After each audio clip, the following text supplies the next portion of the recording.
दोस्तों आज हम आपको एक ऐसे देश के बारे में बताने जा रहे हैं जहां के नाइट क्लब्स सबसे अलग होते हैं और अगर यहां पे आपने हाफ पैंट पहन लिया तो समझ लो कि आपको साफ कर दिया जाएगा। यहां की महिलाएं दुनिया की सबसे अच्छी डांसर मानी जाती हैं। यहां की कॉफी जो एक बार टेस्ट कर लेता है वो कहीं और की कॉफी को पसंद नहीं करता है।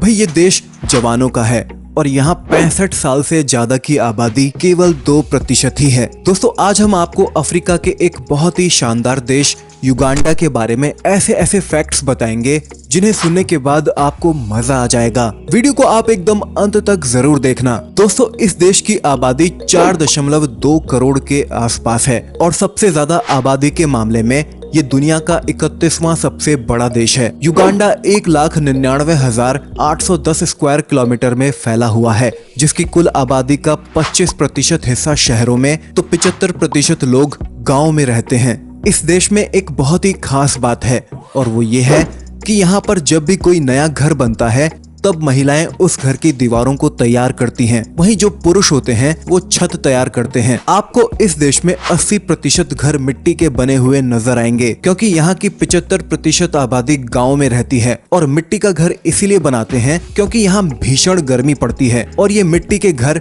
ठंडक पहुंचाते हैं। दोस्तों युगांडा देश के बारे में कहा जाता है कि यहाँ की कुल पॉपुलेशन में या तो लोग बहुत अमीर हैं या बहुत गरीब हैं। यहाँ बीच में यानी कि मिडिल क्लास फैमिली बहुत कम नजर आएंगी। हालांकि इसमें कोई शक नहीं है कि यह भी एक अफ्रीका का गरीब देश है, लेकिन यहाँ के लोग दिल से बहुत अमीर हैं।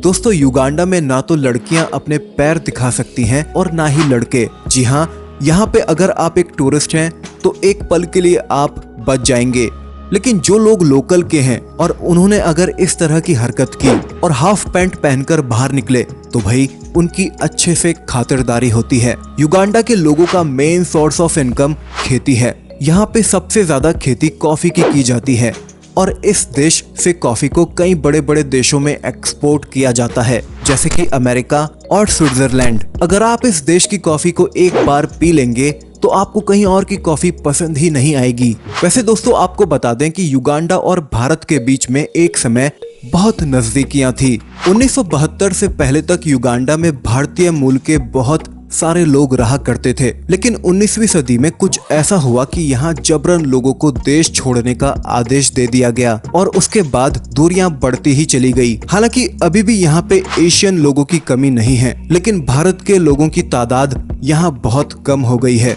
दोस्तों इस देश में एक बात तो बहुत आम है और वो ये है कि जब आप किसी से मिलें तो आपको हाउ आर यू तो पूछना ही पूछना है। अगर आप नहीं पूछते हैं और केवल हाय हेलो बोल के निकल जाते हैं तो ये माना जाता है कि आप उस आदमी का भला नहीं चाहते। आपको बता दें कि इस देश के कुल एरिया में 25% हिस्से में झील और नदियां हैं, तभी तो यहाँ पर खेती का काम बड़े लेवल पे हो पाता है। आपको पता नहीं है कि युगांडा में एक चर्च है जिसे यहाँ का सबसे छोटा और संभवतः दुनिया का दूसरा सबसे छोटा चर्च कहा जा सकता है। ये इतना छोटा है कि यहाँ पादरी को मिलाकर सिर्फ 3 लोग ही खड़े हो सकते हैं। वैसे तो लगभग हर देश का कोई ना कोई राष्ट्रीय फूल होता ही है, लेकिन आपको जानकर हैरानी होगी कि युगांडा में कोई राष्ट्रीय फूल है ही नहीं। अब इसकी वजह तो युगांडा ही जाने। दोस्तों दुनिया के सबसे खूंखार तानाशाहों में से एक आईडी अमीन भी युगांडा का ही एक तानाशाह था। कहते हैं कि वो बंदरों से लेकर इंसानों तक का भी मांस खा जाता था।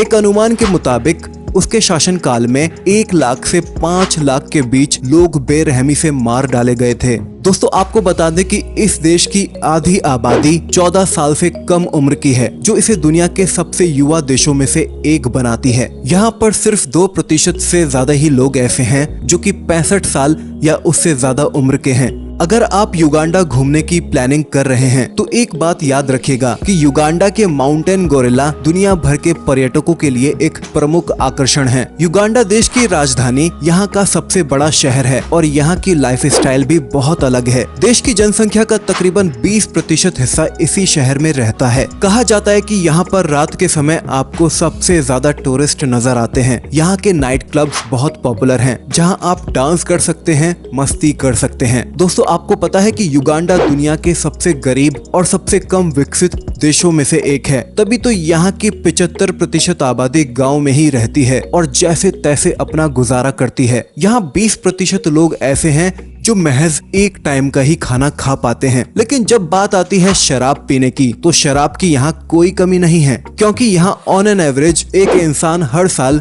12 लीटर शराब पी जाता है। दोस्तों, यहाँ का एक नियम जो सबसे बढ़िया है वो ये है कि अगर आप युगांडा में किसी भी कारण से एक पेड़ काटते हैं तो आपको उसी समय 3 पेड़ लगाने होंगे। जी हाँ, वो इसीलिए क्योंकि यहाँ की सरकार नेचर को लेकर बहुत सीरियस है और पेड़ों की यहाँ पे बहुत वैल्यू है। दोस्तों, आपको बता दें कि यहाँ के लोग गरीब जरूर हैं, लेकिन इन लोगों का दिल बहुत बड़ा है। वो कैसे? तो आपको बता दें कि वो अफ्रीका में किसी भी अन्य देश की तुलना में सबसे अधिक शरणार्थियों को होस्ट करता है। दोस्तों, युगांडा की महिलाएं बहुत अच्छी डांसर मानी जाती हैं। ये गांव में ही रहती हैं। चाहे कोई भी त्योहार हो, कोई भी सेलिब्रेशन क्यों ना हो, यहाँ के लोग और ज्यादातर महिलाएं खूब डांस करती हैं। और आपको जानकर हैरानी होगी कि हर साल इस देश में तकरीबन 1 करोड़ लोग घूमने के लिए आते हैं। टूरिज्म इस देश का एक अच्छा और बड़ा सोर्स ऑफ इनकम है। कहा जाता है कि युगांडा की घास हमेशा ही ग्रीन रहती है। इसके पीछे वजह यह है कि एक तो यहाँ खूब बारिश होती है और यहाँ का टेम्परेचर भी पेड़ पौधों के लिए बेस्ट होता है। आपको बता दें कि अफ्रीका में सबसे फेमस नदी नील भी युगांडा से ही बहती है। यहाँ के लोग इस नदी से मछलियाँ पकड़कर जीवन यापन करते हैं। एक सर्वे में पता चला है कि युगांडा के पुरुषों से ज्यादा महिलाएं मेहनत करती हैं। इतना ही नहीं दोस्तों, खेतों में भी सबसे ज्यादा काम महिलाएं ही करती हैं और यहाँ मजदूरी भी आपको महिलाएं ही करती नजर आएंगी।